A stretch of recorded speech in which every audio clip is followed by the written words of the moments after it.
في الدنيا حسنة وفي الآخرة حسنة وقنا عذاب النار رب ارحمهما كما ربياني صغيرا رب ارحمهما كما ربياني صغيرا আল্লাহ তাআলা রব্বুল আলামিন মাওলাই করিম ফাগফার দিগার আলম আল্লাহ তাআলা আমাদের প্রত্যেককে মাফ করে দেন। আল্লাহ আমাদের আব্বা আমাদেরকে মাফ করে দেন। আল্লাহ আমাদের আপনজন যারা কবরবাসী হয়েছে প্রত্যেককে ক্ষমা করে দেন। প্রত্যেকের কবরকে জান্নাতের টুকরা বানিয়ে দেন। মাওলাই করিম বিশেষ করে মাওলা আমাদের ওস্তাদ মাওলানা নুরুল হুদা ফাইজি সাহেব দুনিয়া থেকে বিদায় নিয়েছে। আল্লাহ হুজুরকে ক্ষমা করে দেন। আল্লাহ ওনার কবরকে জান্নাতের টুকরা বানিয়ে দেন। ওনার কবরের সাথে জান্নাতের সাথে সম্পৃক্ত করে দেন। আল্লাহ তাআলা নুরুল হুদা ফাইজি সাহেবের জীবনের সমস্ত নেক আমলকে কবুল করে নেন। আল্লাহ জীবনের সমস্ত গুনাহ খাতাকে ক্ষমা করে দেন।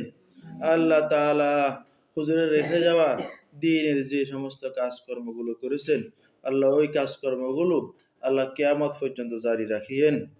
আল্লাহ মাওলাই করিম আল্লাহ মাওলানা মাহমুদুল হাসান গনবী সাহেব, হাবিবুল্লাহ মাহমুদ কাসিমি সাহেব, ওনারা দুজনে মারাত্মকভাবে অ্যাক্সিডেন্ট হয়েছে। মাওলা দুজনকে সুস্থতা শাফাই কামিলা আজলা দান করেন, পরিপূর্ণ সুস্থতার জিন্দেগি দান করেন। আল্লাহ তাআলা উলামা ইকরামকে আমাদের জন্য ছায়া হিসেবে কবুল করে নেন। উলামা ইকরামের ছায়াকে আমাদের জন্য দীর্ঘায়িত করে দেন। আল্লাহ তাআলা আপনার জমিনে আপনার হুকুমত বাস্তবায়ন করার তৌফিক দান করেন। আল্লাহ যিনারা মাঠে ময়দানে কাজ করতেছে প্রত্যেককে আল্লাহ সমস্ত মুসিবত বিপদ থেকে হেফাজত করিয়েন। আল্লাহ তাআলা আমাদের প্রত্যেককে সমস্ত বিপদ আপদ থেকে হেফাজত করেন। আল্লাহ তাআলা আমাদের প্রত্যেককে আল্লাহ ইলমে লাদুন্নি দান করেন। আল্লাহ দ্বীনের ধারাবাহিক হিসেবে কবুল করেন।